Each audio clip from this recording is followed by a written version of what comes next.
자, 여러분 안녕하세요. 자, 여러분 우리 지난 시간에 로젠의 재정학 보시면은요, 외부성 관련된 내용을 좀 설명드렸습니다. 교재를 보시면은 102페이지에 거기 그림이 이렇게 나와 있죠. 그래서 여기 생산 과정에서 해로운 외부성이 발생한 거예요. 해로운 마이너스 외부성이죠. 음의 외부성이 발생하게 된 겁니다. 그래서 외부 불경제가 이렇게 발생한 상황을 그림으로 이렇게 나타내고 있습니다. 자, 여기서 이제 외부 비용이 이만큼 있고, 거기에다가 뭐 MPC 해서 퍼스널, 프라이빗 보시면 되겠습니다. 사적인 한계 비용이고요. 소셜 한계 비용이 여기 들어와서, 여기 보시면 마지널 소셜 한계 비용 같은 경우에는 여기 MPC에다가 여기 MD라는 것은 외부 비용이라고 생각하시면 되겠어요.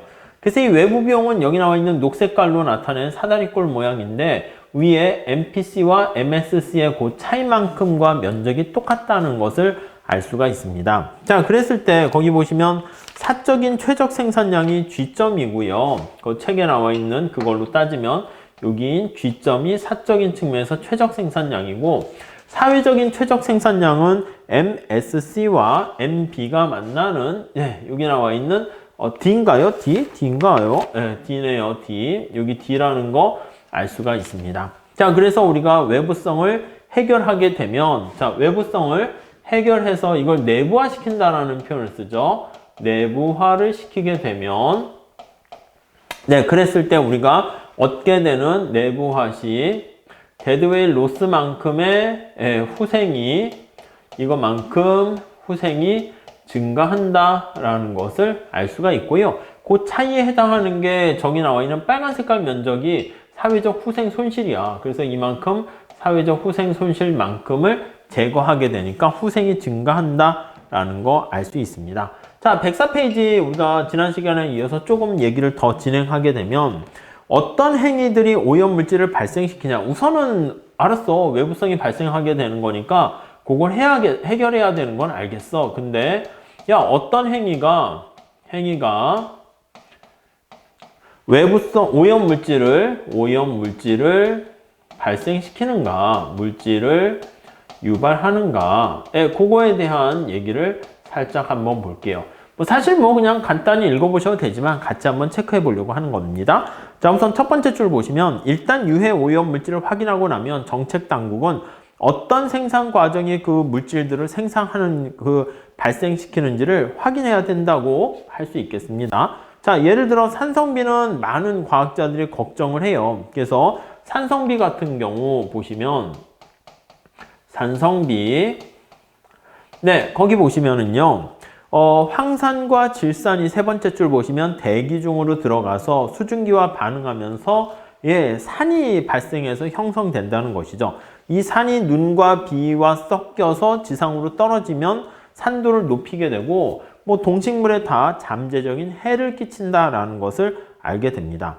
자, 근데 다음 줄에 보시면 산성비 중에서 얼마만큼이 공장의 생산 활동 때문에 발생했는지, 또 얼마만큼이 식물의 부패라든가 화성 활동 등의 자연현상에서 비롯됐는지 이게 알 수가 없는 거야. 이 산성비의 원인이 자연의 어떤 현상으로 발생하는 것도 일부 있고, 우리가 공장에서 어떤 나쁜 물질이 배출돼서 황산 같은 게 나와서 그럴 수 있고, 그걸 정확하게 파악해야 됩니다. 그리고 산성비는 부분적으로 지역 기후 조건과 그 지역에 다른 오염물질이 얼마나 존재하는가에 의해서도 영향을 받기 때문에 정부가 이걸 규제하는 건 오케이. 근데 원인이 얼마나 큰 비중을 차지하는가 그걸 판단하지 못하면 정책을 세우기가 어렵게 된다라는 걸 알 수 있어요. 그래서 어떤 행위 때문인가 요거를 먼저 또 판단을 하셔야 돼요. 아시겠죠? 오염의 원천이 무엇인가 그걸 확인해야 되고, 그럼 두 번째 또 보시면 오케이, 알았어. 이건 어떤 행위인가 뿐만 아니라 그 다음 이제 손실이 발생했다는 건 알았는데, 손실의 크기를 또 측정해야 되는 게 우리 또 현실적으로는 중요한 문제가 되는 겁니다. 어떻게 측정할 것인가? 이것도 딱히 똑부러지는 방법은 없습니다. 그래서 거기 첫 번째 줄 볼까요?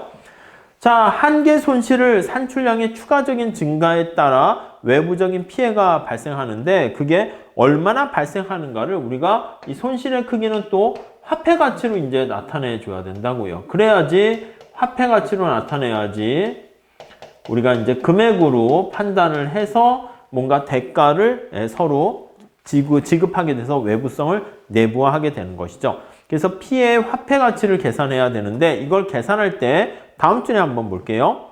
어떤 방식을 씁니까? 라고 하면 경제학자들은요, 거기 나오죠. 얼마나 지불하려고 하는가? 그걸 가지고 얘기합니다. 그래서 당신은 이런 오염물질 같은 게 발생하게 되면 아니면 이 오염물질을 없애는데 얼마나 돈을 지불할 생각이 있습니까? willingness to pay를 가지고 우리가 측정한다 라고 보시면 되겠습니다. 자, 그래서 주택가격 그 다음 줄에 얘기가 있습니다. 주택가격을 연구할 때 간접적으로 집에 대한 가치를 우리가 평가한다고 합시다. 그것도 마찬가지야. 당신은 집을 구입하기 위해서 얼마까지 돈을 지불할 생각이 있습니까? 그래서 주택 같은 경우에는 거기 보시면 집값도 마찬가지입니다. 여기 측정하는 방법을 얘기하는 건데 환경과 관련해서 이것도 이제 주택 같은 경우도 같은 방식으로 우리가 측정을 한다는 거예요. 가격 측정 같은 거, 가격을 측정하려고 합니다. 자, 우리 집값이다라고 하면 사실 건축비만 얘기하는 게 아니잖아. 어디에 위치해 있는가, 배후시설, 교통시설, 아니면 학군, 자녀가 있으면 학교가 어떻게 잘 돼 있는가, 아니면은 뭐 학원 시설이 잘 돼 있는가, 이런 것들도 중요하다고요. 그래서 거기 보시면 집을 사려고 할 때 주택 자체 질뿐만 아니라 주변의 어떤 특징, 그것도 중요한 거네요. 주택 자체의 어떤 질도 중요합니다. 질뿐만 아니라 거기 나와 있는 주변의 특징, 예를 들어 거리의 청결, 주변 학교의 질 이런 거요. 주택 주변의 어떤 여러 가지 특질, 특성 같은 것도 집 가격에 영향을 미쳐요. 이렇게 다양한 특성들을 고려해 가지고 집값을 우리가 결정하게 되는 그런 방법을 쓰는데 그러면 해독 기법이라고 얘기합니다. 그래서 다음 줄에 보면 두 채 동일한 집이 있는데 한 채는 오염이 안 된 지역에 있는 집이 있고 한 채는 오염이 심각한 지역에 있습니다. 당연히 집값이 오염이 심각한 지역에서는 거기 살게 되면 그만큼 자기가 효용이 떨어지게 되는 거니까 최대한 지불하려고 하는 willingness to pay는 낮아질 수밖에 없습니다. 그게 이제 낮아지게 되면은 당연히 집값은 떨어지게 됩니다. 그래서 오염이 안 된 지역에 위치한 집은 맞습니다. 집값이 더 높을 거라는 거 우리가 알 수가 있겠고. 자, 그래서 이 가격의 차이는 거기 나와 있는 것처럼 깨끗한 공기에 대한 지불 의사를 근사적으로 보여준다. 자, 이 집의 주택 가격을 우리가 다양한 특성들이 있구나. 근데 이 가만히 보니까 깨끗한 지역에 집이 있고 오염된 지역에 집이 있어요. 다른 건 다 똑같아. 집의 스타일이라든가 뭐 대신 뭐 주변의 학교라든가 이런 특성이 다 똑같다라고 하면은 집값이 차이가 났다 그러면 사람들의 willingness to pay가 달라지잖아. 그래서 오염되면은 집값이 당연히 떨어지겠죠. 그러면 그 차이만큼을 오염에 대한 발생한 손실의 크기로 간접적으로 추정을 한다라고 보시면 되겠습니다. 무슨 말씀인지 아시겠죠? 그러니까 오염물질로 인한 피해를 직접 측정하는 거는 사실은 불가능이야. 그런데 화폐 가치로 하는데 집값이라는 대리 변수를 이용해서 두 다른 오염된 지역과 그렇지 않은 지역의 가격 차이를 이용해서 우리가 근사적으로 간접적으로 측정하게 되는 걸 알 수가 있습니다. 자, 이런 거는요. 그 마지막 단락 보시면 깨끗한 공기에 대해서 지불하려고 하는 의사를 추정하는 방법을 다중회귀 분석 같은 걸 이용해서 우리가 추정할 수 있게 되는 것이고요. 그 오른쪽에 보시면 대기 오염이 주택 가격에 미치는 영향, 지금 얘기한 거 있잖아요. 그걸로 우리가 추정하려고 노력을 하게 됩니다. 첫 번째 줄 볼까요? 회귀 분석을 이용해서 거기 한번 읽어보세요. 실증 연구 이렇게 나와 있는데요. 경제학자들은 이런 식으로 연구하는구나. 그 정도만 보시면 되겠습니다. 다른 측정 가능한 조건들이 일정하다고 할 때 지금 말씀드렸는데 공기의 질과 주택 가격 사이의 상관관계를 우리가 추정하게 되는 겁니다. 자, 물론 그게 인과관계인지 그 정확히 알 수는 없지만 자, 다음 줄에 보시면 측정이 불가능한 다른 요인이 또 공기의 질과 주택 가격에 동시에 영향을 줄 수가 있어요. 자, 그래서 지금 얘기하는 게 공기가 깨끗해요. 깨끗할수록 집값이 올라갈 수 있잖아. 그러면 우리가 생각할 때는 요걸 본다고. 공기가 깨끗하게 되니까 그 깨끗한 만큼 집값이 올라가고 그 깨끗한 공기에 대해서 사람들이 지불하려고 하는 willingness to pay가 그렇구만. 이렇게 볼 수 있는데 사실은 우리 현실에서는 얘네 둘은 아무런 관련이 없고 여기 어떤 다른 요인이 있는 거야. 다른 어떤 요인이 있어가지고 그것 때문에 공기도 깨끗해지고 그리고 그것 때문에 집값도 올라가고 이런 게 있을 수도 있는 거야. 그러니까 얘와 얘는 아무런 상관관계 없고 다른 요인이 있을 수 있기 때문에 그래서 그런 얘기를 하고 있습니다. 그래서 공장이 많은 지역은 경관이 보기 좋지도 않고 공기질이 나빠서 주택 가격이 낮을 수 있는데 그러면 우리가 거기 나와 있는 것처럼 공기의 질이 낮아서 거기 보시면 가격이 원인이라고 보기는 어렵다는 것이죠. 그래서 그런 식으로 우리가 연구를 하는 거 살짝 보시면 되겠고요. 자, 그 박스 바로 밑에 볼게요. 공기의 질이 주택 가격에 미치는 영향을 추정하는 어려움. 그거 어렵죠. 그거는 그냥 논외로 하고 깨끗한 공기에 대한 지불 의사 측정의 유효성은 보다 근본적인 문제가 있대요. 우리가 여기 나와 있는 것처럼 깨끗한 공기 이거에 대해서 우리가 추정을 하려고 하는데 이거는 또 이제 쉽지 않은 문제가 봉착합니다. 거기 뭐가 있나 보세요.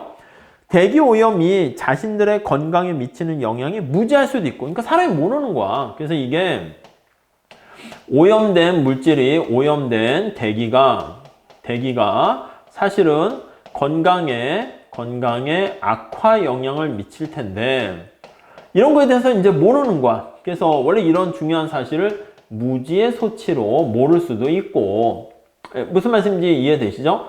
옛날에 얘기했던 지난번에 봤던 뭐 성면 이런 거 있잖아. 그게 몸에 되게 안 좋은 건데 옛날에는 그게 몸에 안 좋은지도 몰랐대요. 그래서 막 립스틱 만들고 막 이런 데도 막 그런 데도 다 썼대요. 얼마나 뭐 무지의 소치가 아니겠습니까? 그리고 세 번째 줄에 대기 오염 감소의 가치를 이 오염이 된 거에 대해서 우리가 가치를 평가하는데 가치를 과소평가할 가능성이 또 있게 됩니다. 그러니까 과소평가하는 문제에 빠지기도 한다. 이렇게 보시면 되겠습니다. 네, 아예 모를 수도 있고 그래가지고 지불이사 접근법은 또 형평성의 문제가 또 있기도 해요. 얼마나 돈을 낼 의향이 있습니까? 라고 하면 근데 형평성을 또 반영하지 못하는 그런 문제에 빠질 수도 있게 됩니다. 자, 종합적으로 말하자면 나와 있네요.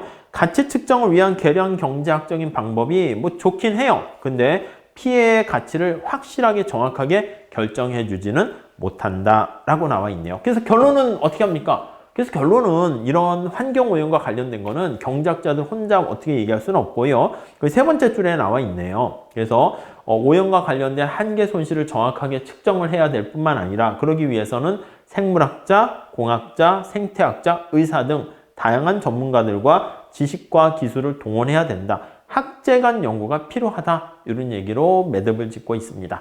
자, 그래서 여기 대기 오염과 관련된 그런 문제가 사회적으로 얼마나 후생을 감소시키며 오염을 깨끗하게 했을 때 사회적 후생이 얼마나 증가하는가, 데드웨이 로스를 얼마나 감소시킬 수 있는가, 그걸로 측정하는 걸 봤고, 그런 것을 현실에 직접 측정해가지고 피해 규모를 우리가 파악하려고 할 때 쉽진 않지만 앞서 말씀드린 것처럼 주택가격 같은 그런 차이를 이용해서 우리가 간접적으로 추정을 하려고 노력을 한다라는 걸 보시면 될 것 같습니다. 자, 이렇게 하시고요. 다음 시간에 이걸 해결하기 위한 사적 대응에 대해서 우리 살펴보도록 하겠습니다. 감사합니다.